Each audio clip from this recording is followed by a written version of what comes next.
Fajar dilarang pulang ke desanya sejak kecil. Tapi malam pernikahan sepupunya, dia nekat kembali dan menyadari satu hal mengerikan. Tamu-tamu yang hadir bukan manusia. Mereka tidak punya garis bibir dan mereka datang untuk menagih. Makhluk tanpa bibir hadir di pernikahan sepupuku. Namanya Fajar. Terakhir kali dia menginjakkan kaki di desa ini, usianya masih 6 tahun. Ingatannya tentang tempat ini samar, seperti potongan mimpi yang tertutup kabut. Sekarang, 15 tahun kemudian, dia kembali sebagai orang dewasa dengan tinggi badan yang sudah berubah dan suara yang tak lagi kekanak-kanakan. Alasannya terdengar sederhana dan masuk akal. Menghadiri pernikahan sepupunya, Sari. Tapi jauh di dalam dirinya ada rasa ganjil yang tidak bisa dijelaskan sejak keputusan itu diambil. Sejak kecil, Fajar selalu dilarang keras pulang ke desa ini. Setiap kali dia bertanya, nada bicara ayah dan ibunya langsung berubah. Tidak marah, tapi tegas, seperti sedang menutup pintu rapat-rapat. Belum waktunya, kata ayahnya. Atau, kamu gak perlu tahu, ucap ibunya sambil mengalihkan pembicaraan. Tidak pernah ada penjelasan lanjutan, tidak pernah ada cerita. Desa itu seperti bagian hidup yang sengaja dihapus dari ingatan keluarga mereka. Larangan yang terus diulang justru membuat rasa penasaran Fajar tumbuh pelan-pelan. Semakin dilarang, semakin kuat keinginannya untuk tahu apa yang sebenarnya terjadi. Saat undangan pernikahan Sari datang, lengkap dengan alamat desa dan tanggal acara, Fajar merasa seperti sedang diberi celah kecil untuk membuka rahasia lama. Tanpa pamit pada orang tuanya, tanpa berpikir panjang, dia berangkat sendirian. Dalam hati, dia bilang ini cuma datang sebentar, datang sebagai tamu, lalu pulang. Perjalanan menuju desa terasa lebih panjang dari yang dia bayangkan. Jalanan mulai menyempit, sinyal ponsel menghilang, dan udara terasa lebih dingin. Saat kendaraan yang dia tumpangi akhirnya berhenti, Fajar turun dan berdiri memandangi desa itu. Desa tersebut masih sama seperti dalam ingatan samar masa kecilnya. Jalan sempit berlapis tanah, rumah-rumah kayu dengan cat yang mulai pudar, dan pohon-pohon besar yang berdiri terlalu rapat. Kabut tipis menggantung, bahkan di siang hari, membuat segalanya tampak buram, seperti dilihat dari balik kaca berembun. Namun, ada satu hal yang langsung dia rasakan. Sunyi yang aneh. Bukan sunyi karena tidak ada orang, karena beberapa warga masih terlihat lalu lalang. Ini sunyi yang terasa berat, seolah desa itu sedang menahan napas, menunggu sesuatu terjadi. Setiap langkah Fajar terdengar terlalu jelas, seperti gema yang seharusnya tidak ada. Di rumah Pak Dharma dan Bu Ratna, orang tua Sari, Fajar disambut dengan senyum dan pelukan. Kata-kata sambutan mereka hangat, tapi Fajar merasakan sesuatu yang janggal. Senyum itu seperti ditahan, dan tatapan mata mereka terlalu lama berhenti di wajahnya. Bukan tatapan rindu biasa, melainkan seperti orang yang sedang memastikan sesuatu benar-benar ada di depan mereka. Bu Ratna memegang lengan Fajar, menatap wajahnya dari dekat. Kamu mirip banget almarhum Gilang, ucapnya pelan, hampir seperti berbisik. Nama itu membuat Fajar terdiam sesaat. Gilang adalah kakak sepupunya yang meninggal belasan tahun lalu. Dia hanya ingat wajahnya samar-samar. Seorang anak laki-laki yang jarang tersenyum dan sering menghilang entah kemana. Fajar mengangguk pelan, tidak tahu harus menjawab apa. Sejak nama itu disebut, suasana di dalam rumah terasa sedikit berubah, lebih dingin dari sebelumnya. Malam itu, Fajar diminta tidur di kamar Gilang. Alasannya sederhana, kamar lain dipakai tamu. Tapi saat Bu Ratna membuka pintu kamar itu, Fajar merasakan bulu kuduknya berdiri. Kamar tersebut seperti tidak pernah benar-benar ditinggalkan. Tempat tidur rapi, meja belajar masih penuh buku lama, dan aroma lembab bercampur bau kayu tua memenuhi udara. Kamar itu terasa dingin, walau jendelanya tertutup rapat. Saat Fajar membersihkan debu di dinding, tangannya tanpa sengaja menyenggol sebuah poster lama yang warnanya sudah pudar. Poster itu terlepas sebagian, memperlihatkan tulisan tangan di baliknya. Tulisan itu terlihat kasar, seperti ditulis dengan tergesa-gesa. Hurufnya tidak rapi, seolah penulisnya sedang ketakutan. Halimunan hanya satu kata, tapi entah kenapa dada Fajar langsung terasa sesak. Jantungnya berdetak lebih cepat dan telapak tangannya terasa dingin. Dia menempelkan kembali poster itu, berusaha mengabaikan perasaan tidak enak yang tiba-tiba muncul. Malam pertama, Fajar bermimpi aneh. Dalam mimpi itu, dia berdiri di sebuah pesta pernikahan besar. Lampu-lampu terang menggantung di mana-mana.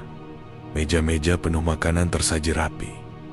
Suasananya ramai, tapi tanpa suara tawa. Saat Fajar memperhatikan para tamu, perutnya terasa mual. Wajah-wajah mereka rata. Tidak ada lekukan di bawah hidung, tidak ada garis di atas bibir. Mereka menatap Fajar serempak, lalu tersenyum dengan cara yang salah. Fajar terbangun dengan napas terengah. Keringat membasahi punggungnya.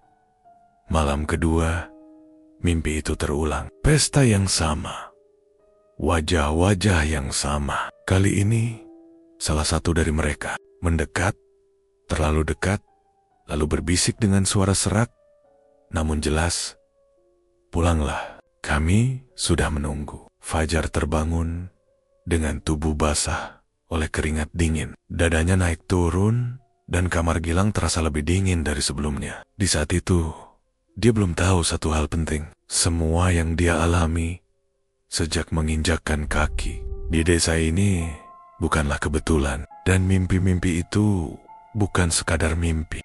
Hari pernikahan Sari dan Hendra akhirnya tiba. Sejak matahari belum sepenuhnya naik, rumah Pak Dharma sudah ramai oleh suara langkah kaki dan bisik-bisik. Orang yang datang silih berganti. Tenda besar berdiri di halaman, kursi-kursi disusun rapat, dan meja-meja panjang dipenuhi piring kosong yang siap diisi hidangan. Tapi ada satu hal yang langsung terasa janggal bagi Fajar. Jumlah tamu terlalu banyak, jauh lebih banyak dari yang seharusnya ada di sebuah hajatan desa kecil. Orang-orang terus berdatangan tanpa henti. Beberapa datang sendiri, beberapa berkelompok, tapi hampir semuanya memiliki wajah yang asing. Fajar berdiri di sudut halaman, memperhatikan satu persatu. Dia mencoba mengingat-ingat, mungkin mereka kerabat jauh atau warga desa sebelah. Tapi semakin lama memperhatikan, semakin kuat perasaan tidak enak itu muncul. Tidak satupun wajah itu terasa familiar. Bahkan ekspresi mereka pun aneh, senyum yang terlalu lebar, tatapan yang terlalu kosong. Di dapur, Bu Ratna dan para ibu desa memasak tanpa henti. Uap panas mengepul, aroma masakan menyebar ke seluruh rumah. Tapi anehnya, makanan yang baru saja diangkat langsung lenyap. Panci-panci besar yang penuh nasi dan lauk hanya bertahan beberapa menit sebelum kosong. Tampah-tampah yang tadi penuh jajanan kini bersih, seperti tidak pernah disentuh. Tidak ada sisa, tidak ada rema, seolah puluhan orang makan dengan cara yang tidak wajar. Fajar membantu mengangkat piring, dan disitulah dia mulai benar-benar memperhatikan wajah para tamu dari jarak dekat. Dadanya mendadak terasa sesak. Ada sesuatu yang salah, sangat salah. Wajah-wajah itu tidak punya garis bibir, tidak ada lekukan kecil di bawah hidung. Tidak ada garis pemisah antara hidung dan mulut. Wajah mereka tampak rata, seperti topeng yang belum selesai dibuat. Persis seperti wajah dalam mimpi Fajar. Selama 2 malam terakhir, tangannya gemetar, napasnya terasa pendek. Dia mundur selangkah, hampir menabrak seorang tamu lain yang tersenyum sambil menatapnya terlalu lama. Senyum itu membuat perut Fajar terasa muak. Dengan langkah cepat, Fajar mencari Pak Baskoro, tetua desa yang sejak kemarin terlihat mondar-mandir dengan wajah tegang. Dia menemukan Pak Baskoro berdiri di dekat tiang tenda, menatap kerumunan dengan sorot mata gelisah. Fajar mendekat dan berbisik. Suaranya bergetar, meski dia berusaha terdengar tenang. Pak, tamu-tamu itu, wajah mereka pelem. Fajar menyelesaikan kalimatnya. Pak Baskoro langsung memucat, matanya membelalak. Lalu dengan cepat, dia menggenggam bahu Fajar. Genggamannya kuat, hampir menyakitkan. Kamu masih bisa lihat mereka, bisiknya lirih, seperti takut ada yang Kalimat itu membuat darah Fajar terasa dingin. Pak Baskoro menariknya menjauh sedikit, ke sudut yang lebih sepi. Suara pesta terdengar jauh, seperti teredam kabut. Disitulah rahasia lama mulai terkuak, pelan tapi menusuk. Pak Baskoro menceritakan kejadian yang selama ini ditutupi rapat-rapat. Saat Fajar masih kecil, dia pernah menghilang selama 3 hari. Semua warga desa panik. Pencarian dilakukan ke hutan, sungai, dan kebun-kebun. Tapi Fajar seolah lenyap di telan bumi. Pada hari ketiga, dia ditemukan kembali di tepi desa, linglung, tubuhnya dingin, dan tatapannya kosong. Fajar tidak ingat apa-apa, tapi desa itu ingat dia telah diculik oleh bangsa halimunan makhluk dari dimensi lain yang hidup berdampingan dengan dunia manusia. Tersembunyi di balik kabut desa, mereka bukan arwah, bukan pula manusia. Mereka tertarik pada anak-anak tertentu, anak-anak yang disebut terlihat, anak-anak yang bisa melihat mereka, dan yang lebih berbahaya, bisa dilihat oleh mereka. Fajar adalah salah satunya. Taehem dibawa selamanya ke dimensi halimunan, jika bukan karena campur tangan Ki Ageng, seorang tetua sakti yang saat itu masih hidup. Ki Ageng melakukan ritual besar, menutup gerbang dimensi mereka dan memaksa bangsa halimunan melepaskan Fajar. Sejak hari itu, orang tua Fajar menjauhkannya dari desa, berharap jarak dan waktu bisa memutus ikatan tersebut. Tapi Pak Baskoro menggeleng. Pelan, makhluk itu gak pernah lupa. Katanya lirih, kalau sudah menandai, mereka akan datang lagi. Dan malam itu, mereka datang untuk menagih. Suara gamelan pengiring ijab kabul mulai terdengar. Saat akad dimulai, angin dingin bertiup. Tiba-tiba, kabut turun begitu cepat, menyelimuti halaman rumah Pak Dharma. Suara-suara mulai terdengar aneh, seperti gema yang tidak berasal dari manapun. Fajar merasa dunia di sekitarnya berputar. Warna-warna memudar. Tanah di bawah kakinya terasa lunak, seperti lumpur. Dia mencoba berlari, tapi setiap langkah terasa berat. Saat menoleh, rumah Pak Dharma perlahan menghilang, digantikan pepohonan tinggi yang gelap dan rapat. Lampu pesta lenyap, suara manusia memudar. Kini Fajar berdiri di tengah hutan belantara. Di depannya, sebuah pohon tua dengan akar menjalar besar terlihat mencolok di antara akar-akar itu. Terbuka sebuah celah hitam, berdenyut pelan, seperti sedang bernapas. Udara di sekitarnya terasa dingin dan berbau tanah basah. Fajar tahu, tanpa perlu diberitahu, itu adalah gerbang halimunan. Sebelum dia sempat berteriak atau melangkah mundur, tangan-tangan dingin muncul dari balik kabut. Jari-jari panjang mencengkeram pergelangan tangan dan kakinya. Pegangannya kuat, tak manusiawi. Suara bisikan memenuhi telinganya, berkemper tawa pelan yang membuat kepalanya nyeri. Fajar berusaha melawan, tapi tubuhnya ditarik mendekat ke celah hitam itu. Cahaya dunia perlahan menghilang. Kabut menutup pandangannya sepenuhnya. Dan saat tarikan terakhir itu terjadi, dunia manusia tertutup. Di belakangnya, seolah pintu besar baru saja dikunci rapat. Di dunia halimunan, waktu tidak terasa berjalan. Tidak ada siang atau malam, tidak ada matahari ataupun bulan. Langit menggantung rendah dengan warna kelabu kusam, seperti abu basah yang tak pernah kering. Udara terasa berat. Setiap tarikan napas membuat dada Fajar sesak, seolah ada tekanan yang mendorong dari segala arah. Tanah di bawah kakinya dingin dan lembek, menyerupai tanah kuburan yang baru digali. Makhluk-makhluk tanpa bibir itu berdiri mengelilinginya. Jumlah mereka tidak bisa datang.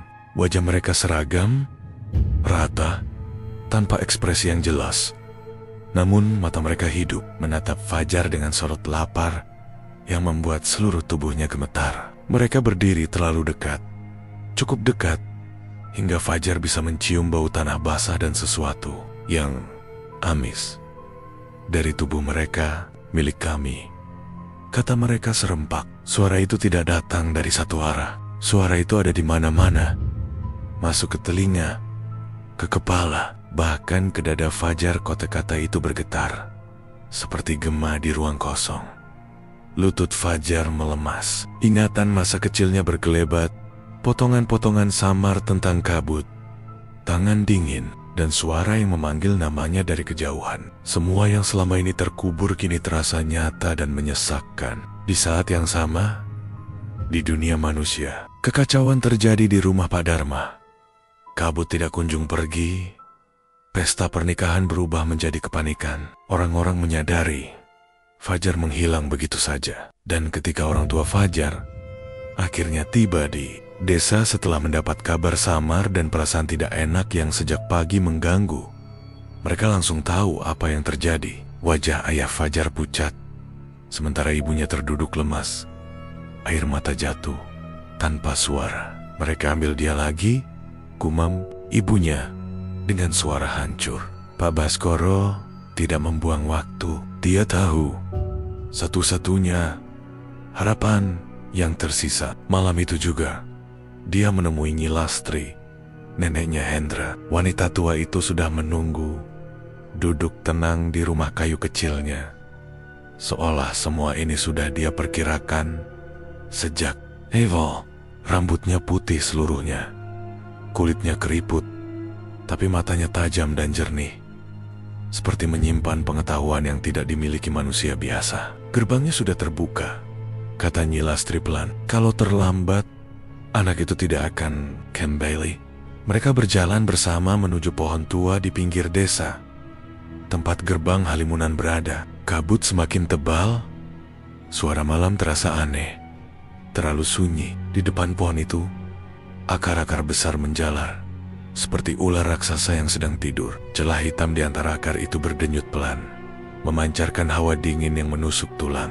Nyi Lastri melangkah maju. Dia tidak membawa sesajen seperti yang dibayangkan orang-orang. Tidak ada doa yang dibacakan keras-keras. Yang dia lakukan adalah berdiri tegak di depan gerbang dan berbicara dengan suara tenang tapi penuh wibawa. Aku datang untuk menepati janji lama, ucapnya. Kabut berputar dan makhluk-makhluk Halimunan mulai bermunculan di balik celah. Wajah-wajah tanpa bibir itu menatap Nyi Lastri, lalu menoleh ke arah Fajar yang terjebak di dalam dimensi mereka. Dia milik kami, suara itu kembali bergema.